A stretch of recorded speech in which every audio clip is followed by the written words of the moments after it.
Good morning friends. बघा मागच्या लेक्चरला आपण सेकंड चॅप्टर जे होतं तुमच्या सिलॅबसमधलं introduction to the analytical chemistry ते चॅप्टर आपण कंप्लीट केलं आहे. तिसऱ्या चॅप्टरला आपण आता सुरुवात करतो आहे. Again it depends on the analytical chemistry किंवा ॲनालिटिकल केमिस्ट्री रिलेटेड असं चॅप्टर आहे. त्या चॅप्टरचं नाव तुमच्या समोर आहे, बेसिक ॲनालिटिकल टेक्निक्स. वेगवेगळे टेक्निक्सचा स्टडी आपल्याला या ठिकाणी करायचं आहे. जर समजा एखाद्या सबस्टन्सचा आपण विचार केला, that substance is utilise in the different fields of chemistry. एखादा सबस्टन्स जो आहे तो वेगवेगळ्या फील्डमध्ये युटिलाइज होतो, वेगवेगळ्या इंडस्ट्रीजमध्ये युटिलाइज होतो. जसं फार्मास्युटिकल इंडस्ट्री असेल, पेंट इंडस्ट्री असेल, फर्टिलायझर इंडस्ट्री असेल, टेक्स्टाईल इंडस्ट्री असेल. तर अशा वेगवेगळ्या इंडस्ट्रीज आहेत आणि ह्या इंडस्ट्रीजमध्ये केमिकल सबस्टन्सेस युटिलाइज होत असतात. मग जो केमिकल सबस्टन्स आपल्याला यूज करायचे, समजा फार्मास्युटिकल इंडस्ट्रीमध्ये मेडिसिन्स ज्या ठिकाणी तयार होतात त्या ठिकाणी एखादं सबस्टन्स तुम्हाला यूज करायचं असेल, केमिकल सबस्टन्स, तर तुम्हाला माहिती आहे that substance should be 100% pure. तो सबस्टन्स जो मित्रांनो तो प्युअर असला पाहिजे.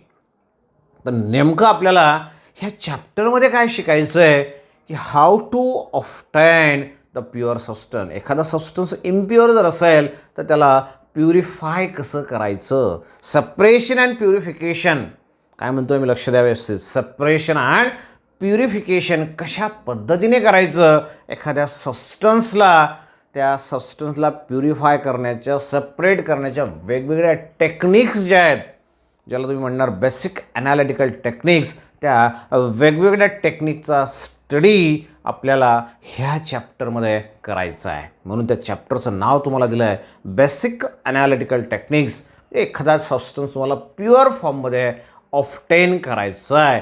मग त्याच्यामध्ये आपण बघतो आहे की जनरली 3 वेगवेगळ्या प्रकारचे फिजिकल स्टेट त्या सबस्टन्सचे असतात. सॉलिड स्टेटमधला सबस्टन्स असतो, लिक्विड स्टेटमधला असतो आणि गॅसियस स्टेटमधला सबस्टन्स असतो. तर मोस्टली आपल्याला ह्या चॅप्टरमध्ये purification of solid and purification of liquid, ह्या दोघं सॉलिड आणि लिक्विडला प्युरिफाय करण्याच्या टेक्निक्स ज्या आहेत, मेथड्स ज्या आहेत, त्या मेथडचा स्टडी तुम्हाला ह्या चॅप्टरमध्ये करायचा आहे. Purification of solid and purification of liquid. मग त्यातलं फर्स्ट पार्ट जो आहे that is your purification of solid. आपण सुरुवातीला बघूया की सॉलिडला तुम्ही कशा पद्धतीने प्युरिफाय करणार. Therefore just consider here the purification of solid. बघा सॉलिडला कशा पद्धतीने प्युरिफाय करणार. सॉलिडच्या प्युरिफिकेशन टेक्निक्स बघितल्यानंतर आपण लिक्विडच्या प्युरिफिकेशन टेक्निक्स त्या ठिकाणी बघणार आहोत. मग जनरली बघा एखादा सॉलिड जर इम्प्युअर असेल, लक्ष द्या व्यवस्थित, एखादा सॉलिड इम्प्युअर आहे म्हणजे त्याच्यामध्ये दुसरा असा एक सॉलिड आहे जो आपल्याला नको आहे, अनवॉन्टेड सॉलिड असणार आहे, बरोबर आहे. असे खूप सारे एक्झाम्पल्स आपण घेऊ शकतो. समजा तुम्ही शुगर घेतली असेल आणि त्या शुगरमध्ये साल्ट पार्टिकल जर असतील तर salt particle this is a impurity present. असे नंबर ऑफ एक्झाम्पल्स आपण या ठिकाणी घेऊ शकतो. ज्या सॉलिडमध्ये जो आपल्याला पाहिजे त्याच्यामध्ये कुठला तरी असा दुसरा सॉलिड प्रेझेंट आहे जो अनवॉन्टेड आहे. मग जनरली 2 प्रकारच्या इम्प्युरिटीज त्या ठिकाणी असतात. बघा एखाद्या सॉलिडला किंवा इम्प्युअर सॉलिड जर आपण म्हटलं, than this impure solid contains 2 types of impurities. 2 वेगळ्या प्रकारच्या इम्प्युरिटीज असतात. बघा आता या ठिकाणी हा जो इम्प्युअर सॉलिड आहे त्याच्यामध्ये तुम्हाला जो सॉलिड पाहिजे, जो आपल्याला प्युअर करायचा आहे, तो सॉलिड तर असणारच आहे. मेन कंपाऊंड प्लस त्याच्यामध्ये दुसरा असेल तुमची इम्प्युरिटी. मग ही जी इम्प्युरिटी आहे ही कुठल्या प्रकारची आहे मित्रांनो, लक्ष द्या, खूप इम्पॉर्टंट आहे, कन्सेप्ट क्लिअर करून घ्या. तर ही जी इम्प्युरिटी आहे ही कुठल्या प्रकारची इम्प्युरिटी आहे त्याच्यावरून आपण त्या सॉलिडला 2 कॅटेगरीजमध्ये डिव्हाइड करणार. बघा हा पहिला टाईप आहे असं म्हणू शकतो आपण. आणि याला म्हणणार तुम्ही बघा सॉलिड आणि त्याच्यामध्ये असणारी इम्प्युरिटी. बरोबर आहे. Both are soluble in same solvent. दोघं जे आहेत मित्रांनो, दोघं एकाच सॉल्वंटमध्ये सोल्युबल आहे. आता तुम्हाला जस्ट एक्झाम्पल दिलं मी की जर तुम्ही शुगर घेतलं, म्हणजे आपल्याला मेन कंपाऊंड आहे शुगर, आणि त्याच्यामध्ये साल्ट पार्टिकल आहेत, मिठाचे पार्टिकल टाकले आहेत आपण इम्प्युरिटी म्हणून. दोघांना जर पाण्यात टाकलं, पाणी हे सॉल्वंट झालं तुमचं, दोघं सोल्युबल होतील का नाही? घरी तुम्ही हा एक्सपेरिमेंट करू शकतात. 10 grams ऑफ शुगर घ्या आणि 2-4 पार्टिकल मिठाचे घ्या आणि त्याला पाण्यात टाका, त्याला शेक करा, काय होईल रे? दोघंही सोल्युबल होतात. बघितलं आपण बायनरी टर्नरी सोल्युशनचा विचार केला मागच्या चॅप्टरमध्ये आहे. म्हणजे इम्प्युरिटी आहेत त्यासुद्धा सोल्युबल आहेत अशा सॉल्वंटमध्ये, ज्या सॉल्वंटमध्ये तुमचा कंपाऊंड सोल्युबल आहे. जो मेन कंपाऊंड आपल्याला पाहिजे तो त्या सॉल्वंटमध्ये सोल्युबल आहे, त्याच्यासोबतच त्याच सॉल्वंटमध्ये इम्प्युरिटीसुद्धा सोल्युबल आहेत. हा पहिला टाईप झाला. बरोबर आहे. आणि याच्यामधला दुसरा टाईप किंवा दुसरी कॅटेगरी आपण करू शकतो मित्रांनो, सॉलिड. जो तुम्हाला पाहिजे मेन कंपाऊंड जो आपल्याला प्युअर करायचा आहे आणि त्याच्यामध्ये असणारी इम्प्युरिटी. मग ह्याच्यात काय असणार आहे? इथं काय म्हटलं आपण? सोल्युबल बोथ असं म्हणू शकतो आपण. इथं both are soluble in the same solvent. Example पण तुम्हाला दिलं मी या ठिकाणी. बरोबर आहे. Sugar plus salt.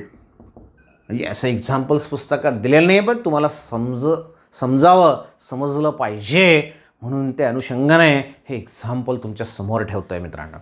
आता आपण दुसरा टाईप बघतोय इम्प्युअर सॉलिडचा. त्याच्यामध्ये तुम्हाला जो वॉन्टेड सॉलिड आहे, पाहिजे असलेला सॉलिड तो प्लस इम्प्युरिटी. पण ह्याच्यात काय रे? हिअर ओनली किंवा इम्प्युरिटीज आर इनसॉल्युबल असं म्हटलं तरी चालेल. अगदी सिम्पली इम्प्युरिटीज आर इनसॉल्युबल म्हणतोय मी. इनसॉल्युबल इम्प्युरिटी जे आहेत, ज्या आपल्याला नको आहेत, जे आपल्याला बाहेर काढायचे आहेत, ते इनसॉल्युबल आहेत. आणि तुम्हाला जो सॉलिडला प्युरिफाय करायचं आहे तो मात्र त्याच्यामध्ये सोल्युबल आहे. त्याचं वेल नोन एक्झाम्पल आहे, पुस्तकात दिलेलं नाही आहे, पण एक्झाम्पल बघूया आपण. Suppose that there is a mixture of fructose and glucose. आणि याच्यातला आपल्याला जो पाहिजे असलेला सॉलिड आहे तो आहे तुमचा फ्रुक्टोज. फ्रुक्टोज आणि सॉलिड या दोघांच्या मिक्सचरपैकी हा जो ग्लुकोज आहे, this glucose is insoluble in alcohol. इथं आपण वॉटर यूज केलं नाही. वॉटर यूज केलं असतं दोघं सोल्युबल राहिले असतं. तर ग्लुकोज जो मित्रांनो, तो ग्लुकोज जो आहे तो इनसॉल्युबल आहे. Glucose is insoluble. मग जर समजा दोघांचं मिक्सचर तुम्हाला दिलं, दोघं सॉलिड आहेत, दोघांचं मिक्सचर तुम्हाला दिलं आहे आणि अल्कोहोलमध्ये त्याला आपण डिझॉल्व करण्याचा प्रयत्न केला, तर काय होईल रे? जो आपल्याला पाहिजे असलेला फ्रुक्टोज तो डिझॉल्व होऊन जाईल, सोल्युशन तयार होईल त्याचं. आणि जो नको असलेला आहे ग्लुकोज तो बाहेर पडेल. सहज तुम्हाला लक्षात आलं. किंवा अजून त्याच्यापेक्षा सिम्पल एक्झाम्पल शुगर आहे आणि शुगरमध्ये तुम्ही सँड पार्टिकल टाकलेत, वाळूचे कण तुम्ही टाकलेत, दोघांना पाण्यात टाकलं तुम्ही, काय रे? Sugar is dissolve. जो आपल्याला पाहिजे असलेला कंपाऊंड आहे तो पाण्यात डिझॉल्व होत आहे. आणि जो अनवॉन्टेड कंपाऊंड आहे means your sand particle they are not dissolve. मग त्या सँड पार्टिकल्सला तुम्हाला बाहेर काढायचं आहे. टी ल्यूज चहा तयार करतो आपण घरी, बरोबर? टी ल्यूज टी पार्टिकल्स जर तुम्ही बघितले मित्रांनो तर ते डिझॉल्व होतात का रे? नाही होत. मग त्यांना तुम्हाला बाहेर काढायचं आहे. चहा गाळून पितो आपण. म्हणजे सिम्पली जर तुम्हाला ह्या इम्प्युरिटीज, अशा इम्प्युरिटीज विचार इनसॉल्युबल इम्प्युरिटी जे असतील त्या तुम्हाला आता बाहेर काढायच्या आहेत, तर तुम्ही काय करणार? फिल्ट्रेशन करणार. सोपं टेक्निक आहे. चहा गाळून पितो मित्रांनो आपण, बरोबर आहे ना? तर अगदी सिम्पल टेक्निक आहे आणि त्या सिम्पल टेक्निकला म्हणणार तुम्ही सिम्पल फिल्ट्रेशन. मग तो सॉलिड तुम्हाला बाहेर काढायचं आहे तर कशाने काढणार? मग तुम्ही it can be separated by using simple filtration. अगदी सोपं टेक्निक आहे आणि त्या सोप्या टेक्निकला म्हणतो आपण सिम्पल फिल्ट्रेशन. मग याच्यामध्ये काय बघा, एक सिम्पल डायग्रामॅटिकली आपण त्याला रिप्रेझेंट करू शकतो मित्रांनो. समजा या ठिकाणी तुम्ही सोल्युशन घेतलेलं आहे, ज्या सोल्युशनमध्ये इनसोल्युबल इम्प्युरिटीज आहेत, सँड पार्टिकल सारखं काहीतरी आहे समजा या ठिकाणी, बरोबर आहे. मग ह्याला दोघांना तुम्हाला सेपरेट करायचं आहे. काय करणार आहे तुम्ही? सेपरेट करण्यासाठी आपण फिल्ट्रेशन करतो आहे. मग फिल्ट्रेशन कशाने करणार? तर या ठिकाणी एक फिल्टर पेपर तुम्ही 9वी 10वीला यूज केला असेल लॅबोरेटरीमध्ये. एक तर तो राऊंड शेप असतो किंवा तो स्क्वेअरमध्ये पण असू शकतो, इट डिपेंड्स. तर तसा राऊंड शेप असणारा किंवा स्क्वेअरमध्ये असणारा फिल्टर पेपर तुम्हाला घ्यायचा आहे आणि एक फनेल तुम्हाला यूज करायचं मित्रांनो. साधं आपल्या घरात पण असतं फनेल, पण लॅबोरेटरीमधलं फनेल जे असतं ते काचेचं असतं आणि त्या फनेलमध्ये एक कोन तयार करायचं त्या फिल्टर पेपरचा आणि फिल्टर पेपरचा कोन तयार करून बघा या ठिकाणी हे तुमचं फनेल आहे.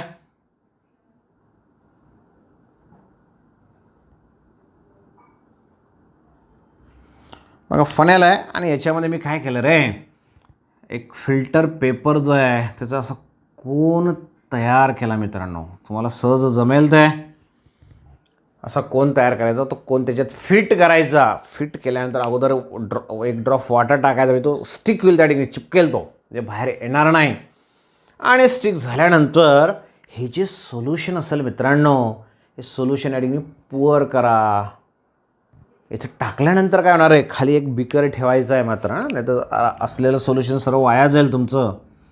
इथे एक बिकर ठेवा आणि ड्रॉप बाय ड्रॉप या ठिकाणी तुम्ही तिथं सोल्युशन कलेक्ट करणार मित्रांनो.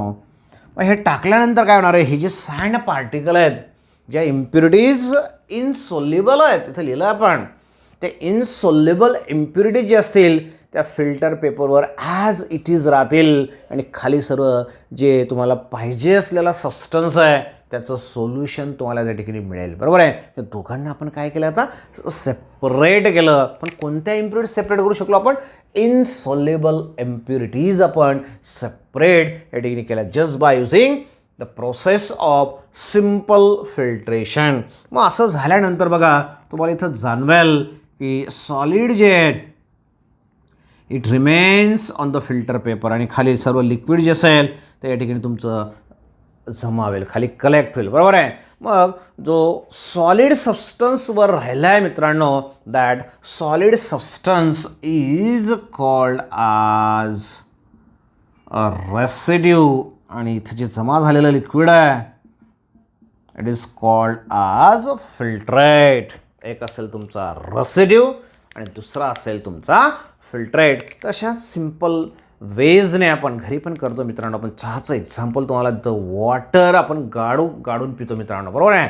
नळातलं पाणी जे असेल ते गाडतो आपण सहज. एक फिल्टर क्लॉथ त्या ठिकाणी ठेवतो, काही असेल त्याच्यामध्ये मटेरियल इनसोल्युबल ते वर राहील आणि लिक्विड जे असेल वॉटर जे असेल ते तुमचं कलेक्ट होतं मित्रांनो. एक सिम्पल टेक्निक त्या ठिकाणी आपण यूज केली. फक्त एक केमिकलचा यूज करतो आहे आपण, म्हणून बाकीच्या टर्म्स त्या ठिकाणी वापरले आपण. फिल्ट्रेट, रेसिड्यू किंवा फनेल आपण यूज करतो आहे, बिकर आपण यूज करतो आहे, किंवा कोनिकल फ्लास्क वगैरे असेल आपण ते यूज करणार.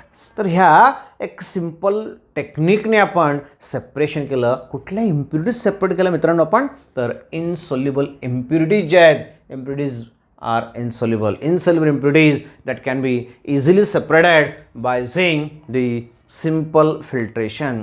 असंच एक फिल्ट्रेशन परत आपल्याला बघायचं आहे मित्रांनो आणि त्याला म्हणणार तुम्ही फिल्ट्रेशन अंडर सक्शन. दुसरं जे टेक्निक आहे that one is a filtration under suction. आता ह्या दुसऱ्या फेनॉमिनॉनमध्ये नेमकं काय डिफरन्स असणार? जसं सिम्पल टेक्निकचं फिल्ट्रेशन जे ते तुमच्या समोर आहे मित्रांनो, त्याच्यात आणि याच्यात काय फरक आहे? त्याच्यापेक्षा बेस्ट रिझल्ट जे आहेत ते आपल्याला ह्या दुसऱ्या प्रोसेसमध्ये मिळतील. फास्ट ही प्रोसेस होणार आणि रिझल्ट त्याच्यापेक्षा चांगला असेल, तर इथं आपण एक वेगळ्या प्रकारचं फनेल, जसं या ठिकाणी आपण एक सिम्पल फनेल यूज केलं आहे. इथं आपण एक फनेल यूज करतो आहे बघा मित्रांनो, लक्ष द्या व्यवस्थित, खूप इम्पॉर्टंट आहे बघा. या ठिकाणी जे फनेल तुम्ही यूज करणार आहेत ते थोडंसं शेप त्याचा वेगळा असणार आहे. अशा पद्धतीने त्याचा शेप असेल मित्रांनो. दिस इज दी अनादर कॅटेगरी ऑफ द फनेल. फनेलची वेगळी कॅटेगरी आहे. ॲक्च्युली या ठिकाणी हे जे फनेल असेल हे पॅक असेल मित्रांनो. या ठिकाणी फक्त इथं जसं या ठिकाणी डायरेक्ट ओपन आहे, इथून डायरेक्ट इथं पॅक असणार आहे आणि इथं मात्र त्याला पोर्स दिलेले असतील. फिगर तुमच्या पुस्तकात दिली आहे, पण इन डिटेल मी थोडंसं तुम्हाला सांगण्याचा प्रयत्न करतो आहे. इमॅजिन करा की ते फनेल जो आहे तो त्याला मधला जो राऊंड पार्ट असेल, पॅक असेल, त्याला फक्त पोर्स दिलेले असतील, होल्स दिलेले असतील, बरोबर आहे. मग हे जे होल्स असणारं फनेल आहे, this funnel is called the Buchner funnel. It is called as Buchner funnel. लक्षात येतं? खूप सिम्पल आहे. मग आता हे जे बकनर फनेल आहे मित्रांनो, मधला पार्ट जर राऊंड असणार, इथं जरी आपल्याला तो स्क्वेअर दिसला तो राऊंड आहे ॲक्च्युली. मग त्या साईजचा फिल्टर पेपर दिलेला असतो आपल्याला, किंवा you can cut off that size. त्या साईजचा फिल्टर पेपर कट करायचा and you have to fit the filter paper over the Buchner फनेलचा मधला जो पार्ट आहे, इथं तुम्हाला हा फिल्टर पेपर फिट करायचा आहे. सॉल्वंटचे 2-4 ड्रॉप टाकायचे किंवा वॉटर टाकायचे, तो फिल्टर पेपर त्या ठिकाणी स्टिक होईल. आणि मग आता हे जे बकनर फनेल आहे, this Buchner funnel is fitted into the neck of the conical flask. Conical flask तुम्ही 10वीला यूज केला आहे. इथं कोनिकल फ्लास्कच्या नेकमध्ये त्याला फिट करायचं मित्रांनो तुम्हाला. This is the neck of the conical flask.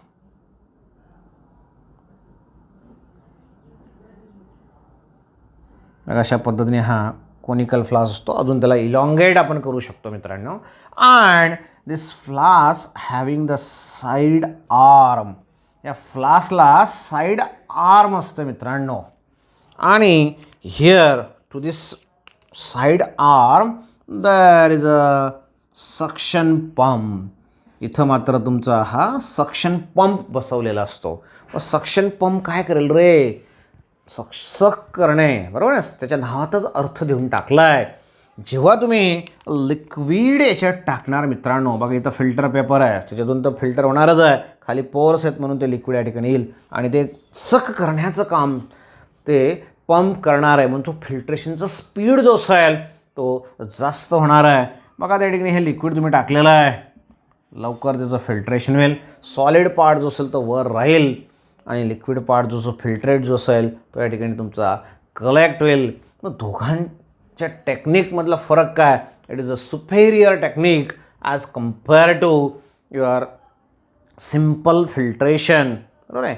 फक्त आता ह्या टेक्निकमध्ये तुम्हाला लक्षात ठेवायचं की याचं अरेंजमेंट कशा पद्धतीने तुम्हाला करायची आहे, ठीक आहे. फक्त दोघांच्या ह्याच्यात फरक असणार आहे की इथं तुम्हाला लवकर फिल्ट्रेशन होणार आहे आणि फिल्ट्रेशन परफेक्ट होईल. हा फरक दोघं टेक्निकमध्ये जे आहे तुम्हाला पडणार आहे. आणि बकनर फनेल जे असणार आहे मित्रांनो, इथं जर तुम्ही विचार केला, तुम्हाला म्हटलं me it is made of the glass. हे जे सिम्पल फनेल आहे तुमचं आपण नेहमी यूज करतो लॅबोरेटरीमध्ये आहे, ते it is made of the glass. But if you consider the Buchner funnel, it is made of the porcelain piece. Porcelain, चिनी माती ज्याला म्हणू शकतो आपण, त्याच्यापासून ते तयार झालेलं असेल. पण हा जो कोनिकल फ्लास्क आहे, हा कोनिकल फ्लास्क मात्र तुमचा ग्लासपासूनच तयार होणार. आणि finally again here is a collection of the filtrate. जो सबस्टन्स तुम्हाला पाहिजे आहे तो इथं कलेक्ट होईल आणि सॉलिड जो असेल तो या ठिकाणी राहील. मग सॉलिड जो राहिलेला असेल त्याला परत काय म्हणणार आहे तुम्ही? रेसिड्यू म्हणणार. आणि खाली जे कलेक्ट होणार आहे त्याला तुम्ही फिल्ट्रेट असं म्हणणार मित्रांनो.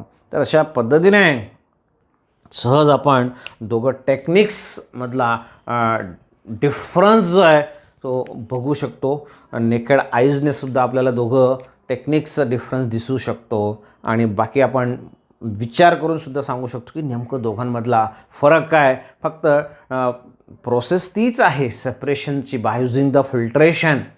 फक्त स्पीडली करायचं आहे, चांगल्या पद्धतीने करायचं आहे. हा डिफरन्स फक्त दोघं टेक्निक्समध्ये आहे. ठीक आहे. तर अगदी सिम्पली आपण ही जी फर्स्ट प्रोसेस आहे मित्रांनो ती या ठिकाणी बघितली. बघा ह्या चॅप्टरचं वैशिष्ट्य आहे अगदी शॉर्ट असं हे चॅप्टर आहे तुमचं. आणि दोनच महत्त्वाच्या गोष्टी आपल्याला बघायच्या आहेत की पहिल्या याच्यामध्ये आपल्याला बघायचं प्युरिफिकेशन ऑफ सॉलिड आणि दुसरं तुमचं प्युरिफिकेशन ऑफ लिक्विड. त्याच्यातल्या वेगळ्या टेक्निक्स असणार आहे. हार्डली 4 ते 5 लेक्चर्स आहे. अगदी शॉर्ट असं चॅप्टर आहे मित्रांनो. म्हणजे नेक्स्ट वीकमध्ये हे पूर्ण चॅप्टर तुमचं या ठिकाणी कंप्लीट होणार आहे. आणि मग जवळपास आपलं 10 चॅप्टर जवळपास कंप्लीट होतील. हे चॅप्टर संपतो तोपर्यंत आउट ऑफ 16. मग राहिले फक्त 6 चॅप्टर जे आहेत. जर फिजिकल टीचिंग सुरू झालंच तर मग त्या पद्धतीने आपण ते घेणार आहोतच. बरोबर आहे. आणि इथलं काही अजून पार्ट आपण वाटलं तर तो आपण रिवाईज पण करू शकतो मित्रांनो. तर अशा पद्धतीने सिम्पल फिल्ट्रेशन आणि फिल्ट्रेशन अंडर सक्शन ह्या दोघं प्रोसेस आपण कंप्लीट केला. ह्या चॅप्टरला आपली सुरुवात झाली, इंट्रोडक्शन झालं आणि ह्या टेक्निक्सचा स्टडी आपण केला. बाकीच्या टेक्निक्स ज्या असतील त्या नेक्स्ट लेक्चरला आपण बघणार. व्हिडिओ व्यवस्थित बघा, खूप सिम्पल आहे. फिगर्स व्यवस्थित काढा, पुस्तक बघा, पुस्तकाचा रेफरन्स घ्या आणि रनिंग नोट्स मात्र काढा. कारण की ह्या चॅप्टरच्या कुठल्याच प्रकारच्या नोट्स तुम्हाला मिळणार नाहीत. म्हणून स्वतः रनिंग नोट्स काढण्यात कारण की सिम्पल चॅप्टर आहे, सहज तुम्हाला समजेल असं आहे. कारण की 9वी 10वीला पण ह्या टेक्निक्स तुम्ही बघितल्या आहेत, वापरल्या आहेत. म्हणून याच्यात फारसं काही डिफिकल्ट नाही आहे मित्रांनो. काही प्रिन्सिपल्स वगैरे ज्या ठिकाणी असतील त्या ठिकाणी तुम्हाला मी सांगणार आहेतच कुठलं महत्त्वाचं पार्ट असणार आहे.